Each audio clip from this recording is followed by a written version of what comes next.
problems, but ain't nobody stopping me. That's how I go when you pay for them shows and you study that pimp biology. Monday, March 25th, 2019. Welcome to Dead on Dave Live. Opinions that you never knew that you needed from a fat guy you never knew you wanted. All right, so a little bit of change in format going forward a little bit. A lot of the co-hosts that we brought on, they have other projects and all that stuff. So I knew most of them were not going to be like everyday type of show stuff. But I've been using it as reasons not to do shows because I don't have everybody. I don't have all hands on deck. I don't have people on every single day. So I've been kind of using that as reasons to not do shows. And honestly, I have not been happy because of it. Not because of anyone else, just simply because of me. I feel like I need to be doing more. I need to be out here kicking your guys' faces in a little bit more frequently. So that's what I'm going to be doing. Every single day, you're going to get a Dead on Dave Live right around this time, more than likely. And when the time goes back, we'll just push it back an hour to 2 p.m. Eastern Standard Time. And that's how exactly we're going to do it from this point on. Now, the co-hosts, whenever they have a story, they can come in and give whatever they want, whenever they have it. And if somebody has a show built, they will co-host that day. And that's how we're going to go with it from this point on. And today I got plenty of stuff for you, you little motherfuckers. And we got stuff from the past, present, and future of Dead on Dave, which what I mean by that is we have some old wrestling stuff. Well, not old wrestling, new wrestling topics, but like the old days, we'll be talking about wrestling. And come on, we're getting close to that WrestleMania season. I mean, it's 3 weeks away, 2 weeks away, whatever it is. It's getting so close, and you can feel it. You can feel it in your fingers. You can feel it in your toes. It's all around us. So we're going to talk a little bit of WrestleMania. Also going to talk a little, not really politics, more about the reality of politics, especially after this weekend with some of the things that happened. Because I believe there are really two, possibly three stories, including the WrestleMania story that we're going to talk about as well, that kind of tie into each other in different ways. I want to talk about the outrage culture, the gotcha, the witch hunt, the craziness that's happened, because we actually have a case of one of them blowing up in flames. We have a case of one succeeding despite all the bullshit. And we have a case of one of them, aside from a storyline, going exactly how you'd want something like this that brings in new change. But before we get all that, and before we take your calls, questions, comments, concerns, hopes, dreams, quips, quotes, likes, loves, and so much more right on the Discord. Make sure you guys get into that Discord. It's down below in the description box. And I'm sure some of my wonderful mods will put that link in the chat as well. All right. So we're going to start today with I'm going to regale you with a tale. Yes, a story. It's story time here on Dave Live. I'm going to give you a tale of two Zoes. Because, all right, look, it's no secret. I've been a long time supporter and friend of Zoe Berger. We've become friends. I talked to her a little bit. She's been nothing but good to me. And I've always supported her. Even when she goes crazy, I fucking shit on her. I make fun of her. She does crazy stuff, you know, and I call it out, whatever. But then we go back, and then she does some amazing stuff. It goes back and continues to try to grind. She simply doesn't go away. But there's no question in my mind, especially after the last couple of days, that Zoe needs probably to go get some more help. Because outbursts are a big problem. And she kind of made me look like an asshole yesterday. It's really not her fault. Timing is a little bit of everything. And I really should have read her timeline up to this point. So Zoe put out a little bit of a tweet where she was kind of flexing. And I thought she was doing it in play. I didn't realize she was in the middle of a tangent from taking a little bit of criticism. Not even criticism. People were just giving her shit about Abigail and like why her views are so low and all types of stuff like that. And Zoe decided to go ahead and flex on everyone to show her where the muscles are. You know, that she makes more money than like people's entire families combined and all that type of stuff. So I decided to be a little lighthearted with it. And I told her, I was like, hey, weird flex, but I mean, come on, I'm poor. You know, basically something like that. And she just responded with, they're not ready for this comeback. And then I thought because of the little interaction that we had, that the next tweet may have had something to do with that, where she puts out this wonderful idea, this wonderful thing about starting a foundation to help small streamers, you know, more likely people that supported her, people that are friends with her, or people that she believes in and people that have believed in her, to give back to smaller streamers so they can get better equipment, so they can get their streams, their shows, their ventures off the ground. I think it's a wonderful thing, and I put her over for it. I really did. I put her over for it pretty hard, actually, because I think it's a good concept. I think she should be doing stuff like that. I think when you fuck up majorly in public, and she has multiple times, regardless of any of the rooting that I do for her, there's no question, woman fucks up a little bit too much. And I think with as many mistakes as you make, if you want to continue to be in the spotlight, and more importantly, enjoy it, because I think that's Zoe's biggest problem. I don't think she knows how to enjoy this life that she has. She talks about all these wonderful things that she has and she's able to get because of this crazy journey that she's been on, but yet for no reason other than what I'm assuming is her own insecurities and her own ego, she completely lambasted Abigail Mandler last night, which, yeah, I don't have a problem because those two have gone at each other so hard, so much. But man, I mean, Zoie really, she crossed a couple of lines. I mean, doxing in some ways. I mean, is it doxing to put out a lot of public information? I don't know that all the information is public. I'm pretty sure that it is. But I know in this world of the crazy expression, the crazy definition of doxing, putting someone's alias, playlist, information all in one area and basically telling people to go fuck with people. If that's not doxing, I think it's close enough to where it's at least condemnable. Like, it's just gross. It's not a really cool thing to do, even if somebody has fucked you over. And the reason why I'm saying this is because I'm hoping that Zoie listens to this at some point. Maybe she'll be mad at me and maybe she won't. I don't really care. The reality is, though, I see a woman who's clearly hurting. I see somebody who's clearly not able to let go of betrayals from the past. And even while accepting her roles in some of the shenanigans and misdoings of everything that her and Abigail and the rest of the Lux girls did, you know, she still doesn't seem to be able to move past these type of triggers, these type of these moments. And she has deleted everything. Now, if you didn't see, she also went ahead and spilt a lot of tea, including posting, and this is where I really felt that she overstepped the line, and I'm afraid that she might get some repercussions over this. I don't know the legality of it because she was technically involved, but she released photos of the alleged three-way between herself, Abigail, who was with her now husband at the time, and Faye's fucking pajama. Now, is it technically revenge porn if you're a part of said porn? Can you release your own porn even though it's with the intent of hurting the other person involved? Is there legal precedent for that? I don't know. But I worry that it's close enough that she could catch a suit. And the reality is, if you just let all this shit go, there is no reason to continue. And this is not just Zoie, by the way. This is to a lot of motherfuckers out there. A lot of people right now who simply cannot get past their own bullshit to enjoy the success that they have or chase the success that they are dreaming of. Because let me tell you, pettiness and personal rivalries and all kinds of shit like that, and that inability to let stuff go also gives you the inability to see things clearly.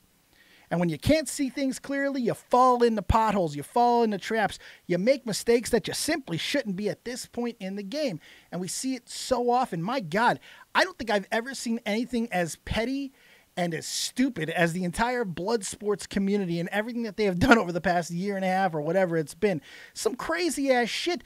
When JF ends up looking the best out of everybody, I think the entire community should be fucking embarrassed by that proclamation. But it's true.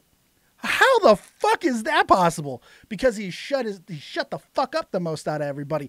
And that's typically what you should be doing anyway. Shut the fuck up about most of the situations and continue to worry about your own so you can make that money, so you can make your dreams come true, so you can chase the things that you want to, all while still enjoying them. I've just never seen anything quite like it, you know, where everybody is losing their minds as of late. But the funniest thing about the situation from yesterday for me was I had just put Zoie over. I had just put her over. Like, I threw my hat. I was like, let's go help people. Let's go help small streamers and all that. Let's do this, Zoie. I'm ride or die. I thought maybe she had an epiphany moment.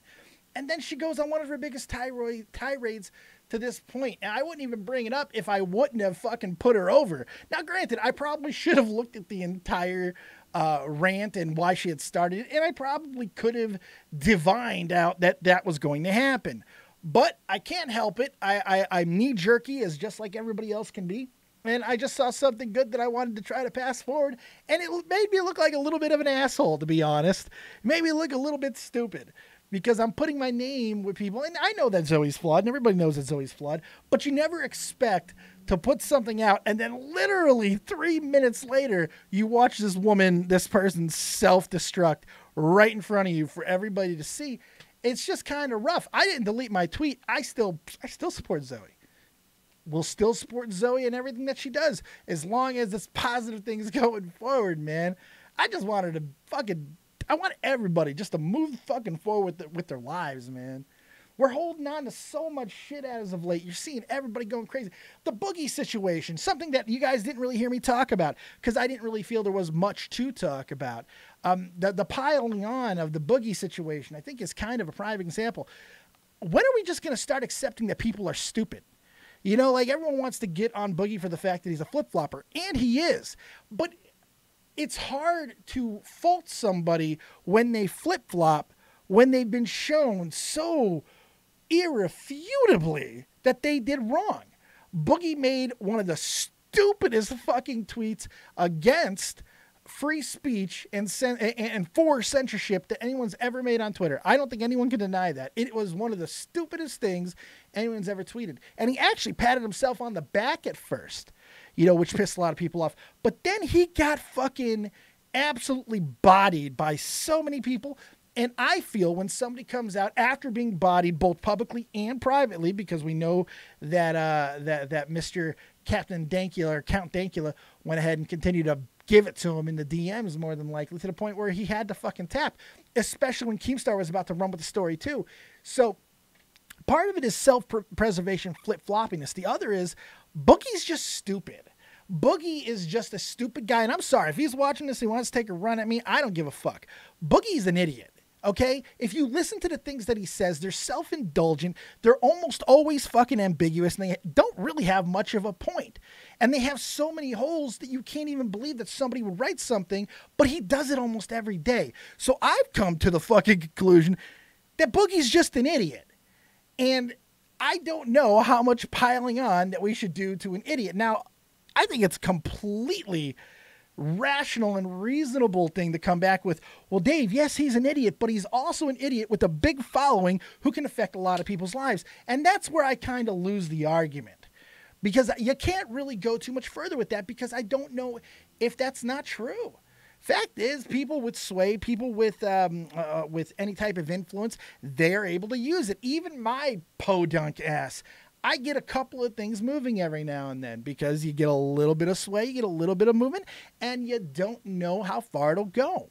Now, people who have bigger influences, obviously they're more aware of those things, and there is inherent responsibility with a lot of the words that we're saying, which is kind of funny, considering that seemed to be something that nobody wanted 5 or 6 years ago, but now it's something that everybody's talking about.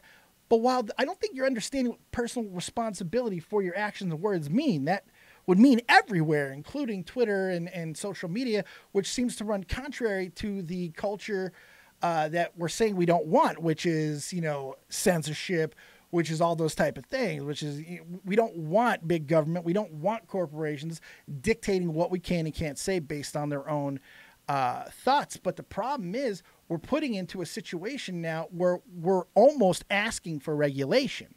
And Boogie, Thankfully, Boogie is so dumb and so poorly worded at times, especially when he's trying to make a really big fucking point, that he was able to point this out basically with his insanity, with the ramblings, and the fact that he would double and triple fucking down on something the way that he did. It was almost unbelievable to watch. It really was something fucking special. All right, big shout out to everybody up in the chat. I see some people. Rose Stewart's up in the chat. Hey, coming back. I appreciate that. Anybody who was a part of the James Marriott interview, I'm glad to see that you guys have come back and given me a little bit more of your time. George Can't Stand You. Good fucking name. If you say something mean to me, then I hope your family dies in an automobile wreck. Yes. It seems completely fair. Lock him up. Lock him up. Boogie is an authoritarian prick. I don't even know if that's the case. I just think he's just stupid. I can't look and say Boogie is maliciously trying to do things. I think Boogie is an idealist who is stupid. That's really it. Danko did some good work. He's a good boy.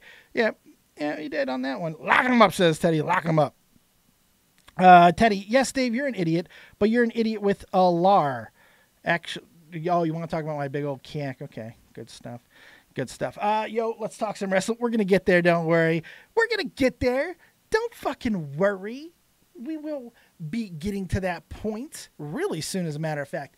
All right, so we got a little bit off topic with some of the things that I wanted to talk about at the beginning there, but that's completely fine. And that where we were going with the entire conversation, we're actually going to kind of revisit it in a little bit when we get to some of the other stories that we have for you. But let's get into, I want to gloss over this real quick. I don't want to talk too much about it, but I do think it's a major sports story if it continues to be what it is. But I think it's also kind of minor at the same time. Rob Gronkowski retired, which I think now that I'm on the East Coast, I kind of have a little bit more appreciation for it and just how big the Patriots are here, and just that fervor it's really, really incredible.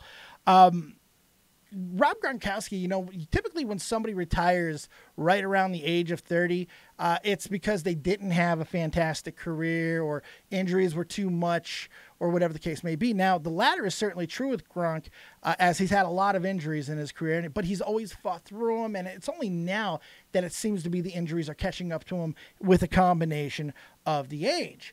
But now he's retiring. You know, he's done so completely. And you look at what Rob Gronkowski did, it's hard to say that in his prime when he was healthy, that Rob Gronkowski isn't the greatest tight end to ever play the game. He transformed the game. He's part of the reason why offensive rules changed, why offense was allowed to run. As much you have this big, gigantic man running over the middle, you can't really help but touch him. He was very good at drawing penalties early in his career. Gronk was just one of those guys that has always just been good. Plain and simple. Just great. Freakish athlete. And that's why I'm talking about him today. What a fucking freakish, ridiculous athlete Rob Gronkowski has been.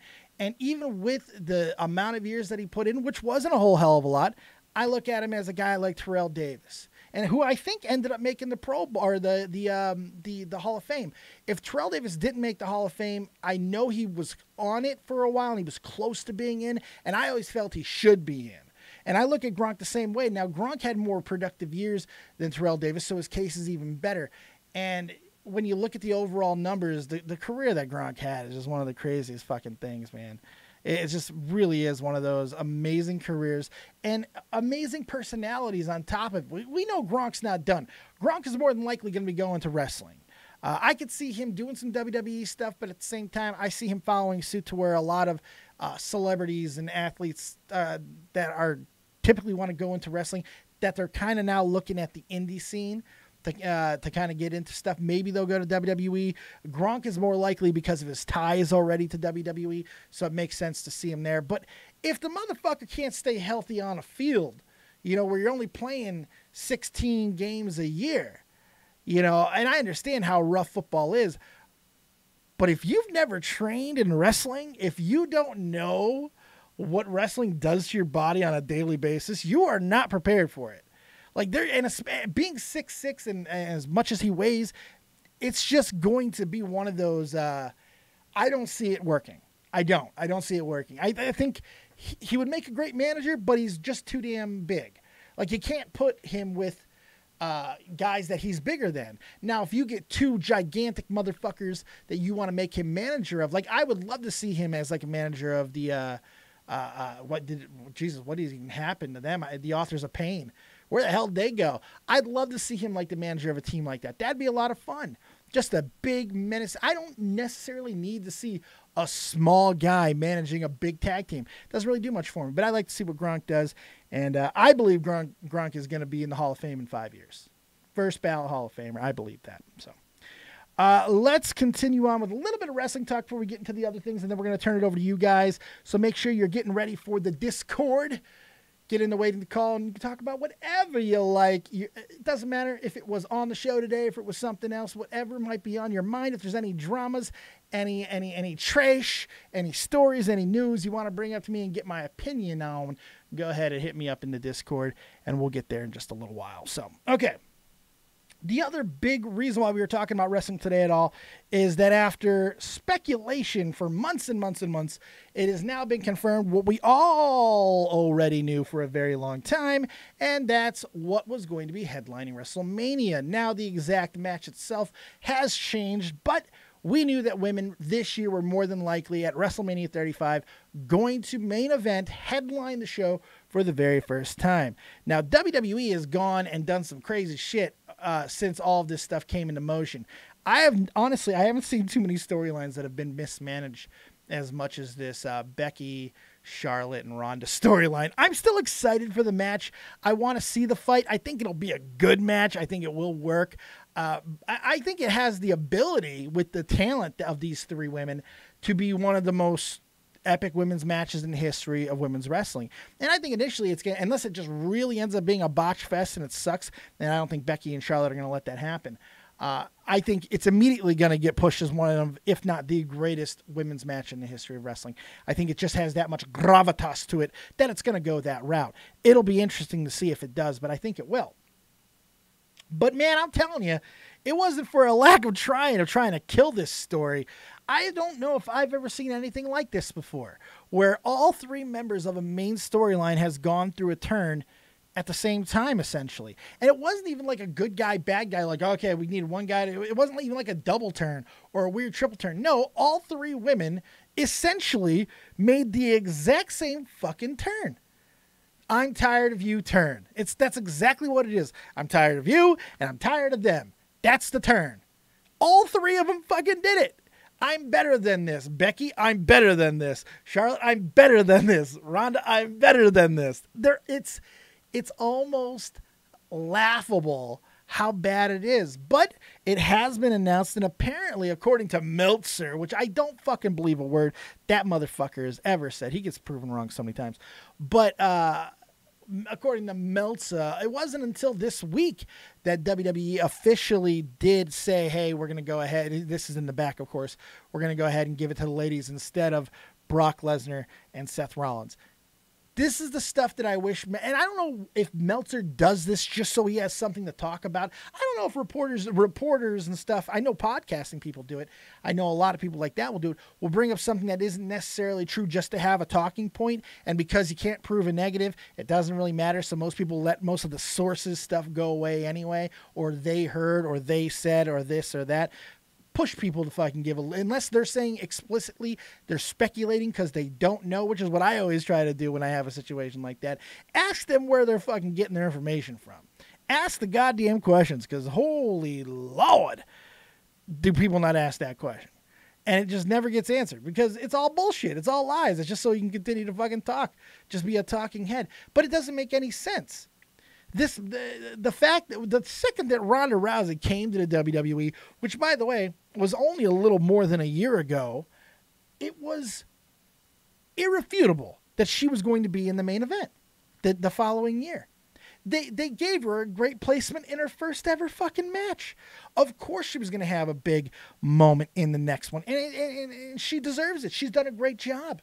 I think she's made a lot of mistakes. I think some of the really bad promo work that she's done in the ring, where she rushes everything and she gets a little bit stumbled upon at times, that was going to happen. It didn't really happen early though, but they gave her more and more to do. She had to hold her own more and more against Becky, who started putting out all this amazing promo work. Charlotte started upping her game in different ways. All three women have upped their games.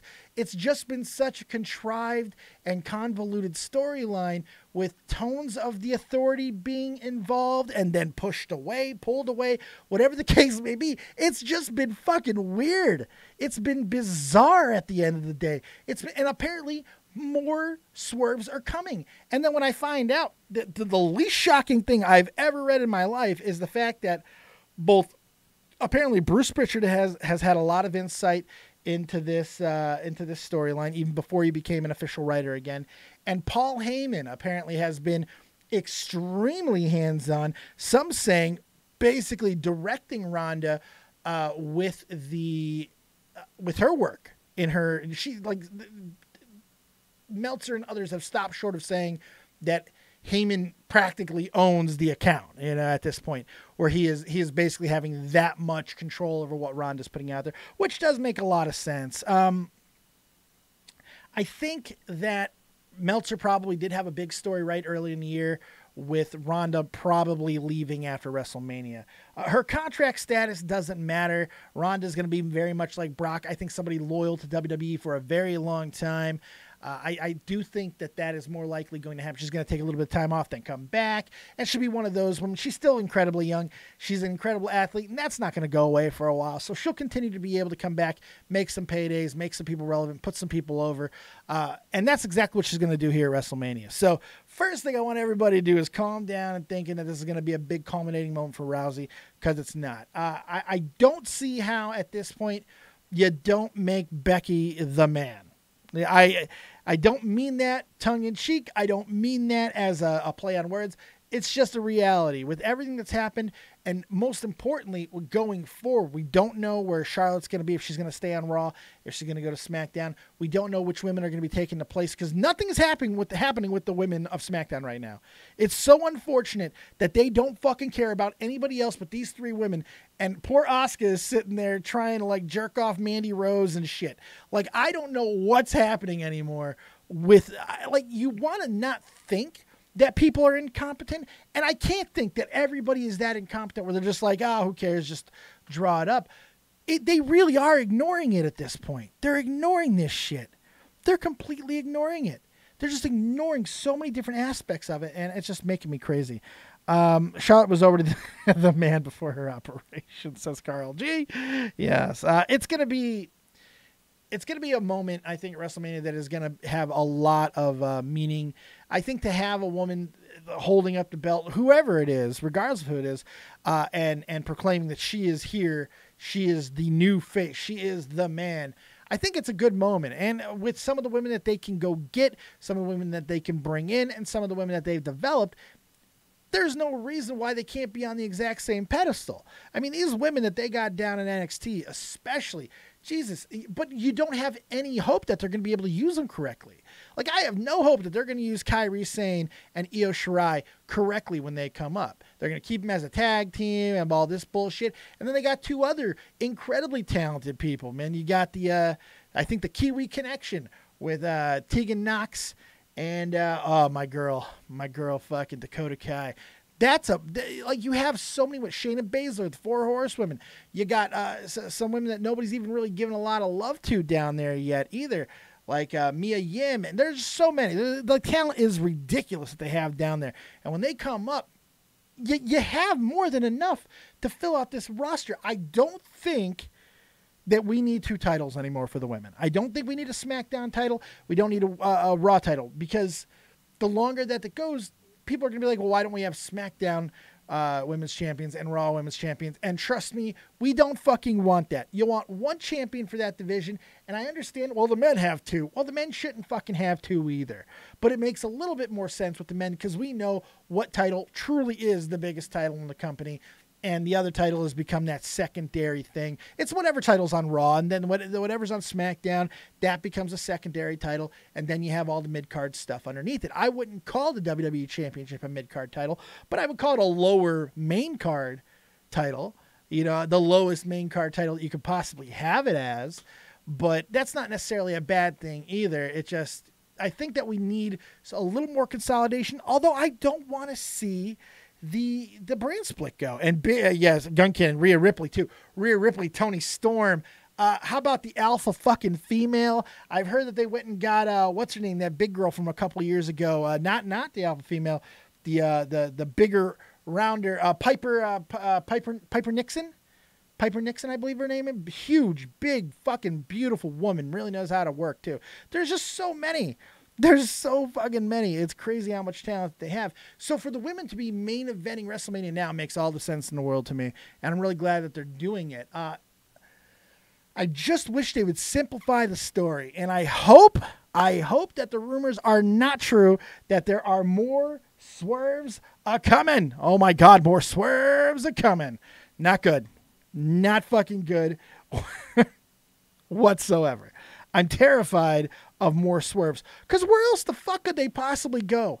What else can they do? Are they going to go with Charlotte, like, showing that she is a fucking man and proving Karl G right? Are we going to get, like, a dick shot of Charlotte? I mean, look, I've got to be honest. That would be amazing, and I'd probably still jerk off to her because I love those boobies. I don't care if they're butt.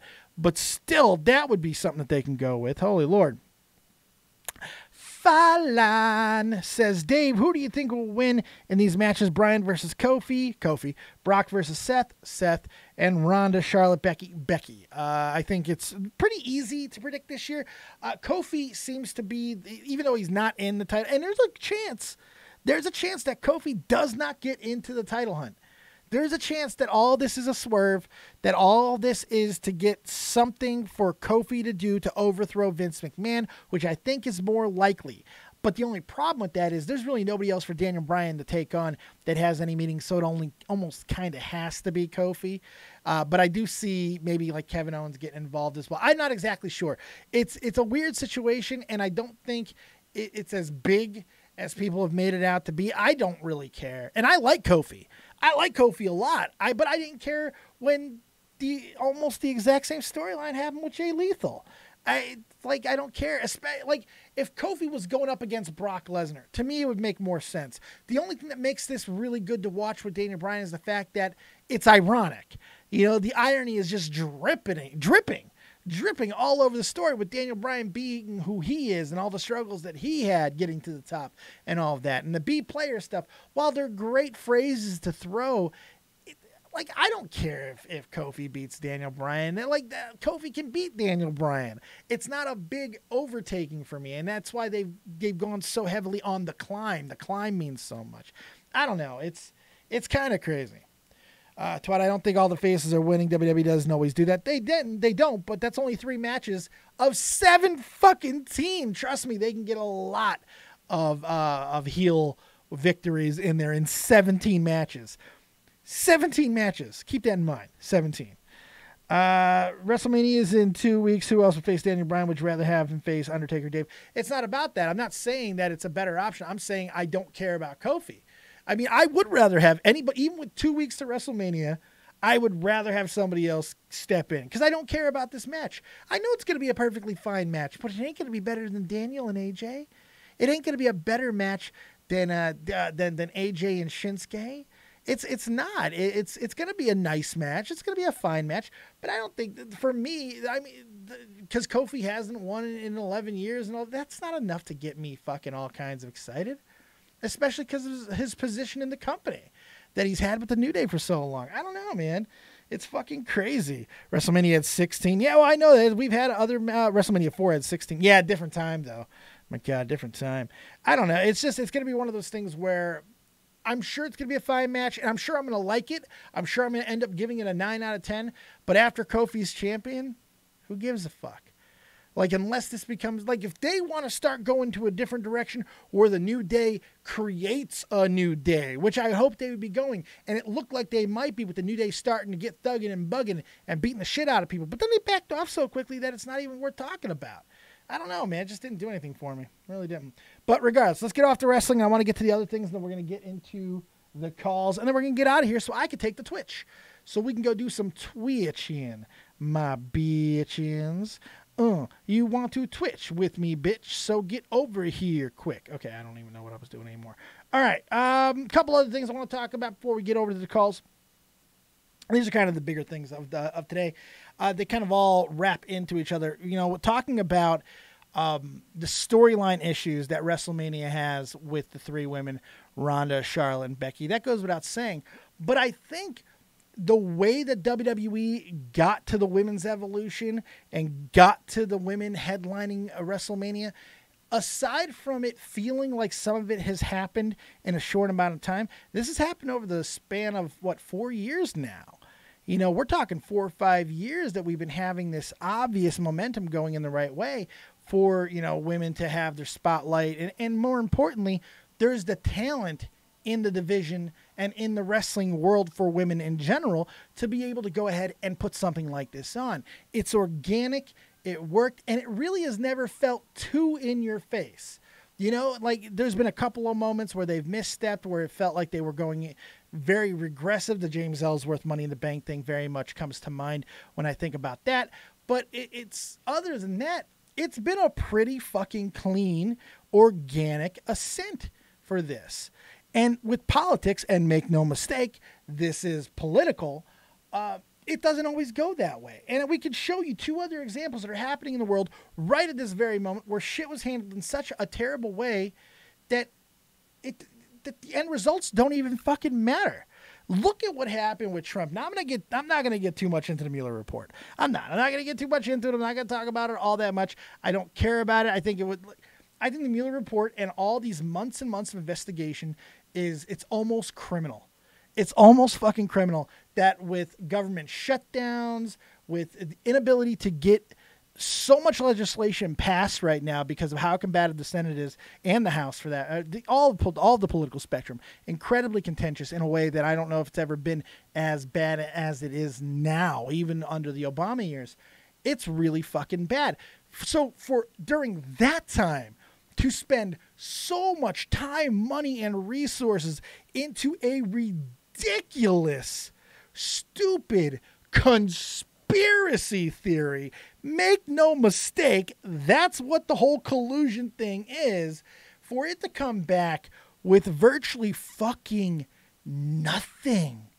Nothing. There's virtually nothing in this report, apparently, that really ties Trump to Russia in any one way or the other. But even with that, and Trump taking his victory laps, which, by the way, I don't like. I wish he would. You don't have to ask everybody how your dick tastes, okay? You don't need to do it.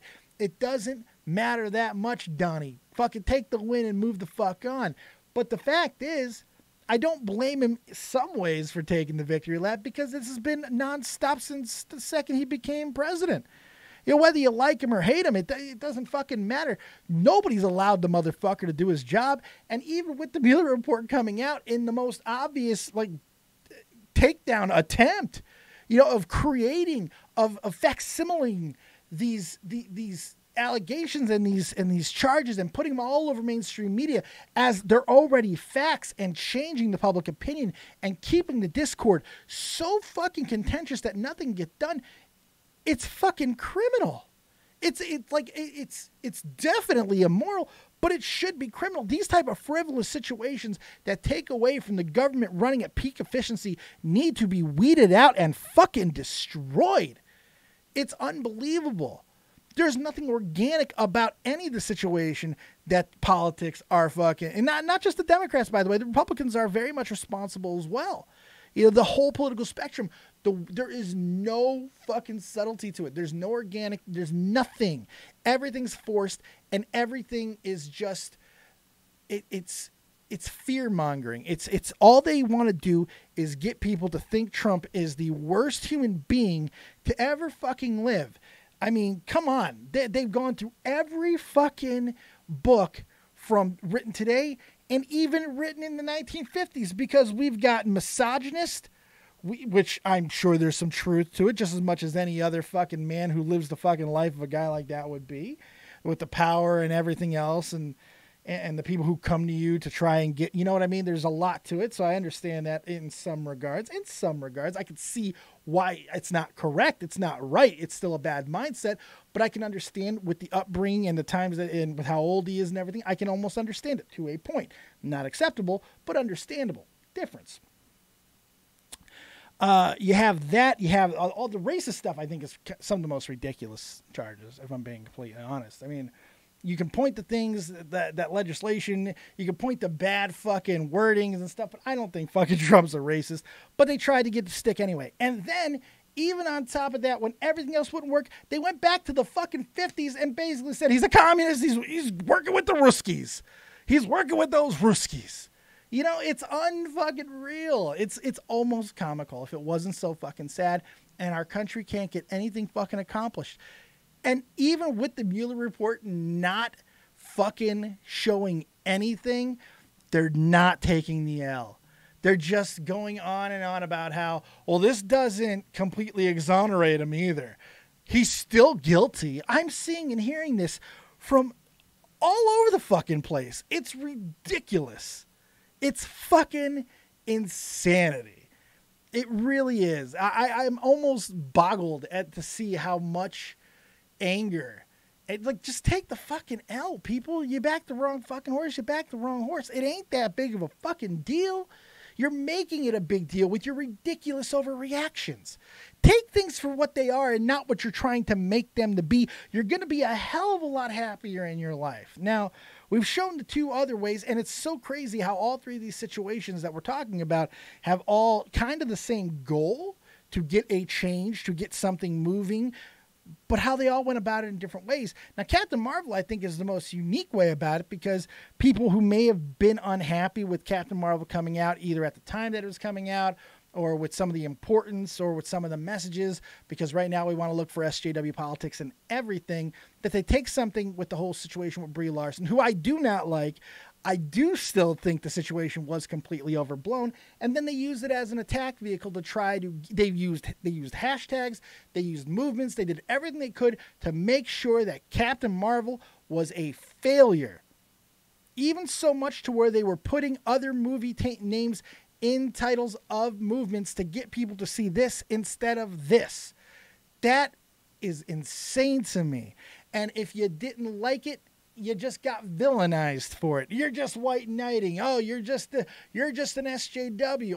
You can't even like the movie without having an accusation thrown at you. People don't like being shamed into believing what you want to believe. It's the least effective. I think threatening somebody, reasoning with somebody, even bribing somebody, any of these ways are better than trying to guilt them into fucking submission. It doesn't work. And even if it works in the short term, over time, that resentment that's going to be fucking harbored is going to take down the entire fucking system, because peace cannot start tenuously. It cannot have caveats. It can't have rules that just completely let it implode for no fucking reason. You have to go into it with actually wanting peace. And that's the problem. Nobody wants it. They want everything their way, and they're going to fucking try and get you to believe that their side is right. And if you don't believe them, guess what? You're just a Nazi. You're a misogynist. You're a racist. You're the part of the problem.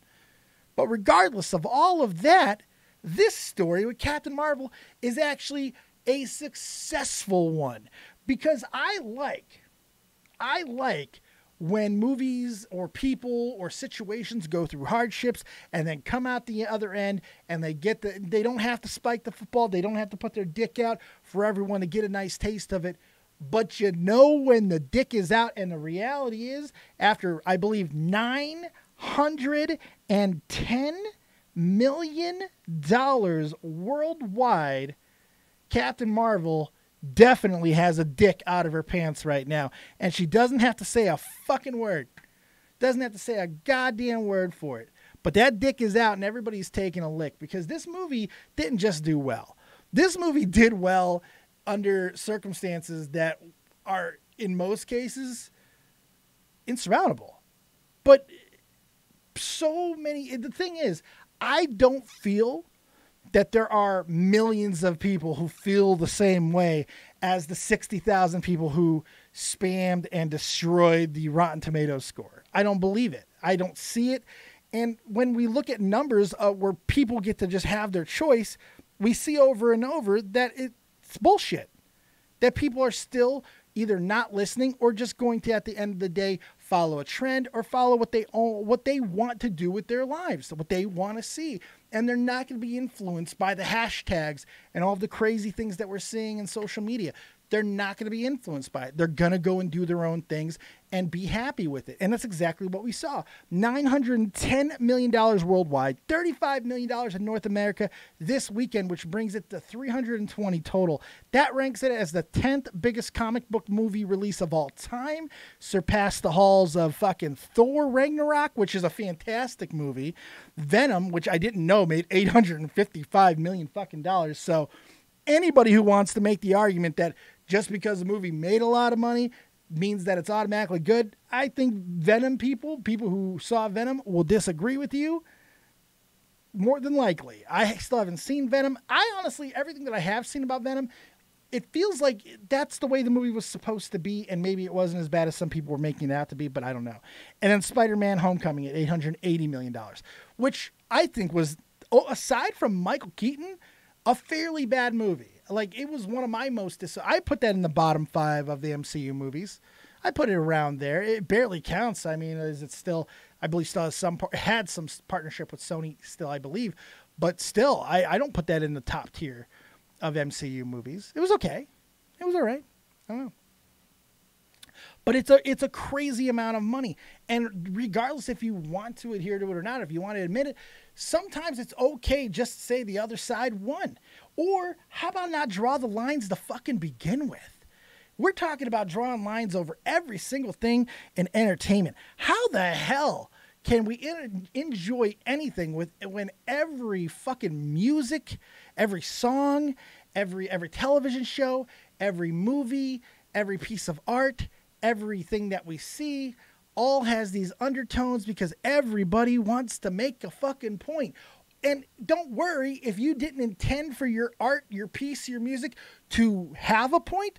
There are hundreds of thousands of people who are ready to take up that mantle and support you in their name regardless. Look what's happened to PewDiePie. If anybody actually believes PewDiePie has any...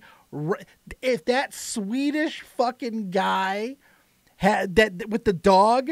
That Swedish fucking guy with the dog and the fucking weird noises, if you honestly think that he's a Nazi, I don't know how I could talk to you anymore because you're clearly fucking insane. But that's part of the problem. And RealTalk, I'm sure, is somebody else who can tell you about that. Just because you put your art out there, and this is where that inherent problem always comes from. When you put your art out there, whether it's my podcast, whether it's RealTalk's music, whether it's PewDiePie's content, it doesn't matter what it is. Once you put your craft out there, the interpretation that you meant to have on it matters to the fucking extent of zero. You hope that it will matter. You hope people will take your meaning. But if you don't put any meaning out with it, you are giving everyone a blank canvas to interpret and come to the conclusions about your art, your work that they want. And guess what? That's exactly how it should be. Now, if people are using it in a way that you are not intending, you have every right. And you really, you have a responsibility for your own brand protection to speak out against it. But if you don't, it doesn't necessarily mean guilt. A lot of people want to infer it that way. It goes to show at the end of the day, though, that people are going to take what you put out there, and you see this with comedy quite often either, and they're going to take it in ways and use it for their own means. And you're not always going to have a fucking choice about it. But it's nice to see that even when those things happen, we end up getting situations where we can look and see what happened and then make our own decisions about it. Like Trump, you can come to your own conclusions about the entire situation, but I think everybody just kind of want to let things go now and just let the rest of his presidency play out, whether it's another year or if he gets reelected, which, by the way, between this and the fucking Juicy Smollett thing, oh my God, you're giving Trump everything he needs to get reelected. You're setting the table. You're setting the fucking table. You better hope, motherfuckers, that Bernie Sanders doesn't croak before the fucking election. And if you've seen him recently, there's a good chance he fucking will. Holy hell.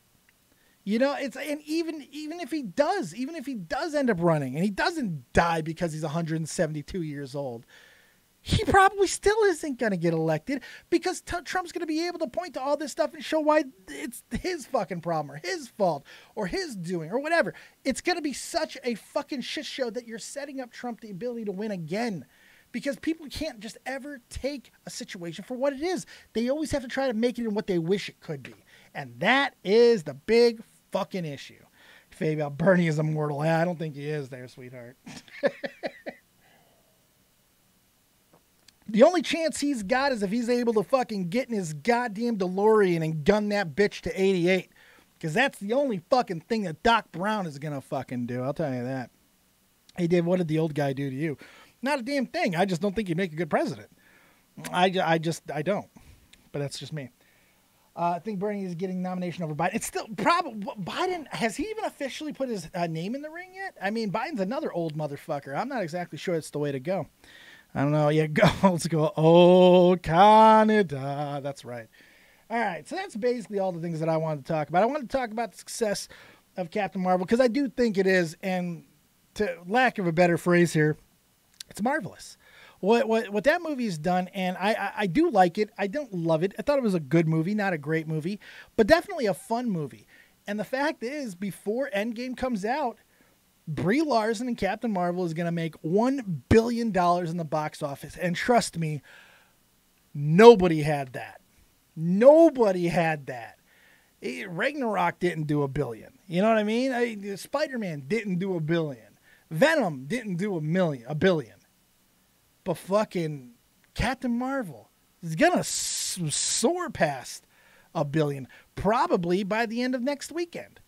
That's crazy. And who knows what Endgame is going to do.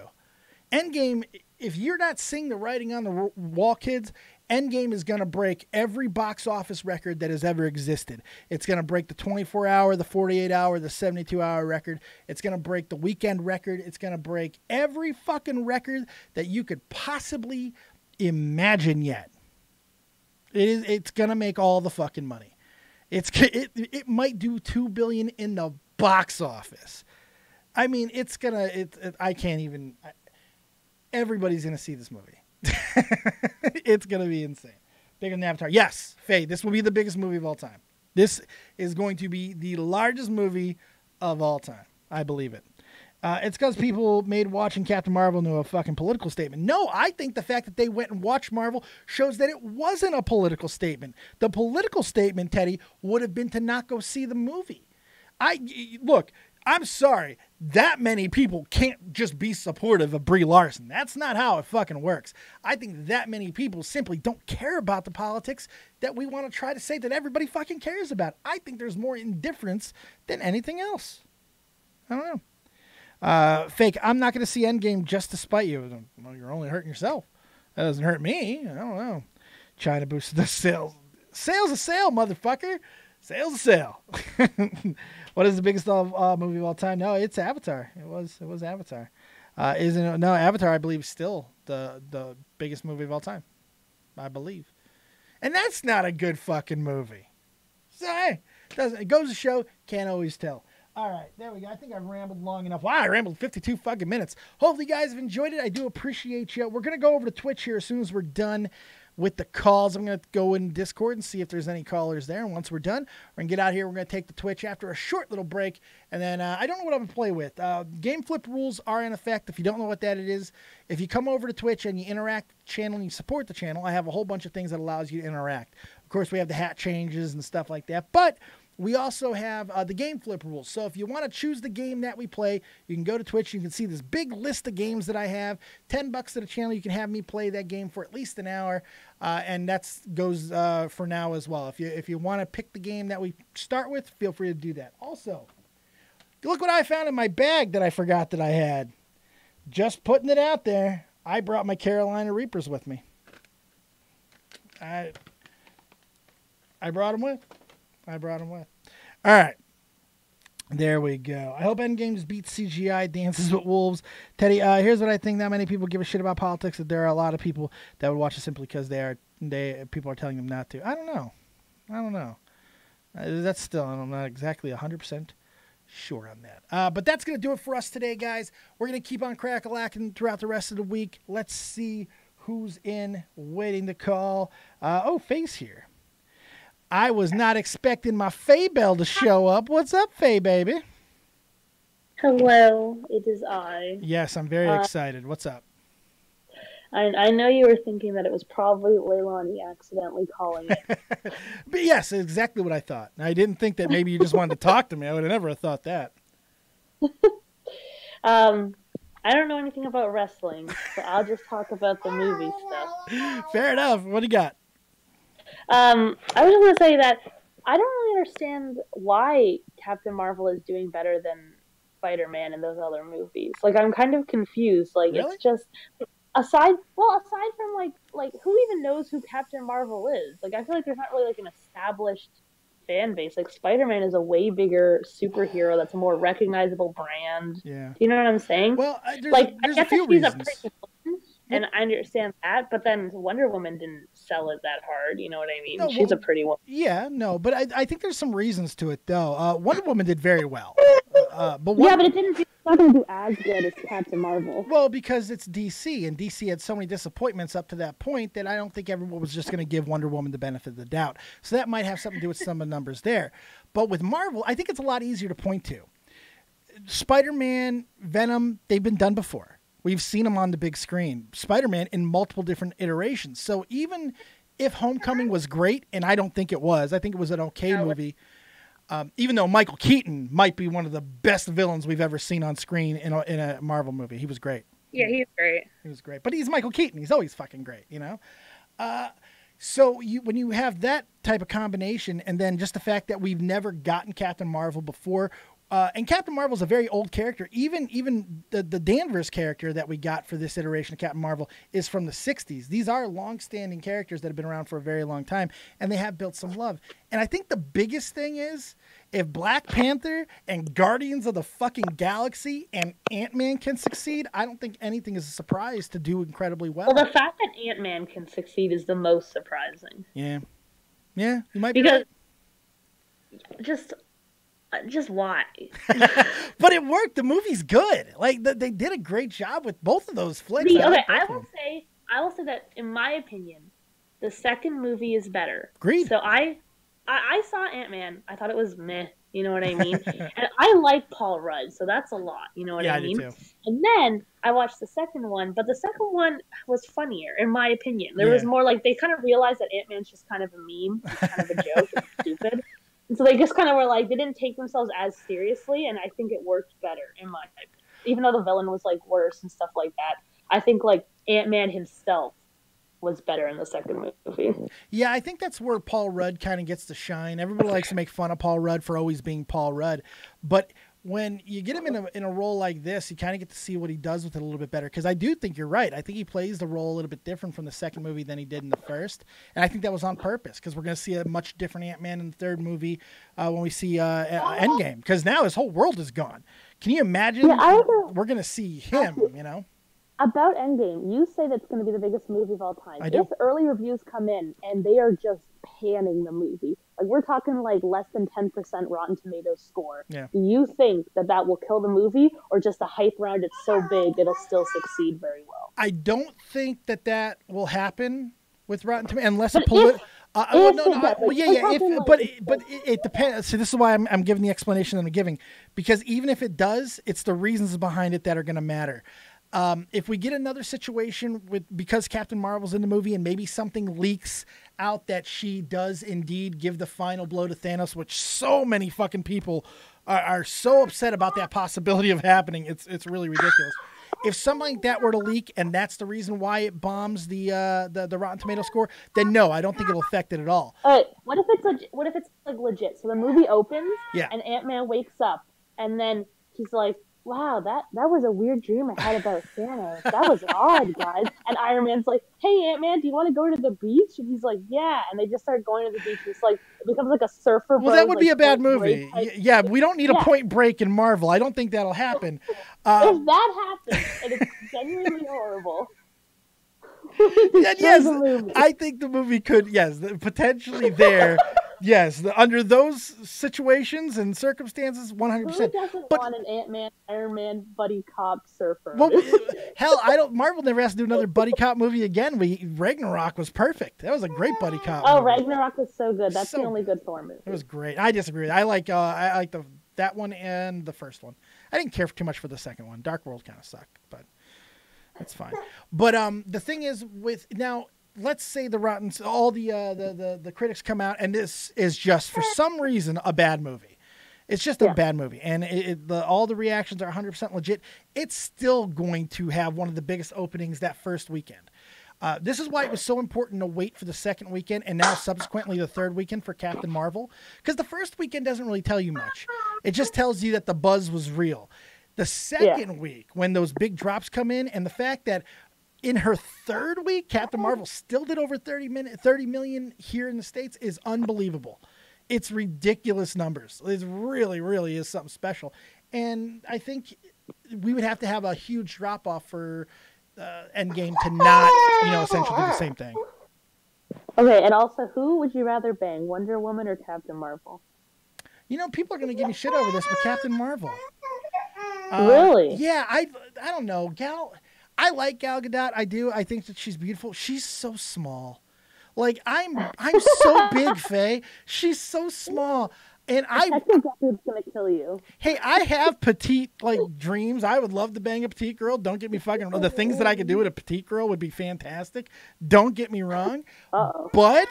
But I'm afraid I'd suffocate the poor girl. And so give me Capt.Marvel, man. I don't know. All right. Yeah, I love that I just said that while you were holding your baby. I'm a special man. You got anything else for Miss Faye? No, that's everything. It's nap time, right, baby? Are we doing Onision this week? Yes, I feel better and the baby's better, so I'll let you know the day. Sounds good. It depends on when I gotta go do some stuff. Sounds good. Thank you, Faye. Appreciate you calling in. Bye. Bye, baby. Bye. See you later, Miss Faye. All right, let's go to Duelist Drew. What do you have for us? You're live with Dead on Dave. Duelist Drew. Going once. Oh, there he is. It's always that delay, What's up, man? Extreme delay when I catch up. It's like jet lag, Right. That's the best thing. Compare stream delay when you're joining a call-in. Yeah, it's a stupid delay. I hate it. What do you got for me, brother? I don't know. I do have something exciting, though. All right. Wait. What do you mean, wait? Never mind. No. Oh, Jesus Christ. I'm not going to tell you. Okay. So. I will say I am coming back to YouTube, which is exciting. Hey, that is exciting. That is, congratulations. That's good stuff. But so. It's been 5 years. So you essentially called in to tell me that you had nothing to call in about? I was going to say that Shazam was originally supposed to be on the same date that Capt.Marvel was released, but got pushed back for some reason. It was probably a good idea, self-preservation. It was smart. I still thought it would have been funny because I could go say, what movie do you see? It's I saw Capt.Marvel. It's which one? Right, yeah, no, good point. Oh, good point. I didn't even think of that. They're the same character. So, no, I didn't even think about that. I would have made that joke if they were released the same day. No, that would have been funny. I didn't even think about that. No, that's good. But no, I think aside from that point, they didn't want to step on it. They knew they probably wouldn't be able to compete, even though Shazam's getting fantastic reviews. Oh, yeah. Fantastic. I still think it would have been really funny though, even if it didn't compare. But oh well. It would have been a nice little fuck you, but it would have been stupid. DC still needs to reestablish, man. If they don't get the shit going, they're kind of fucked. I'm not sure, That is true. I do have hope for Shazam. Everyone's loving it. Aquaman. Everyone's loving it. I haven't seen Aquaman yet, but I mean, most people seem to like Aquaman. I heard it was kind of a mess, but I don't know.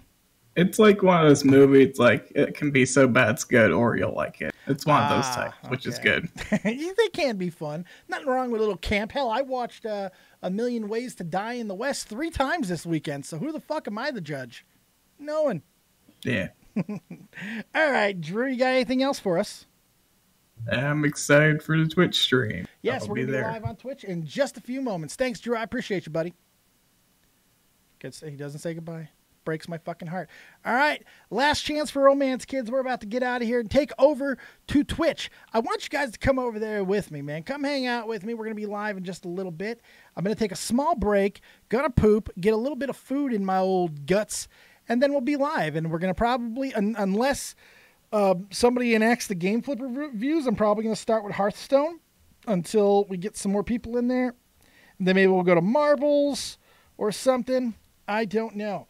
But I appreciate everybody for hanging out. You're going to get Dead on Dave lives each and every single day. I'm just going to give you what we used to do, essentially. I'm going to come and give you everything that I have.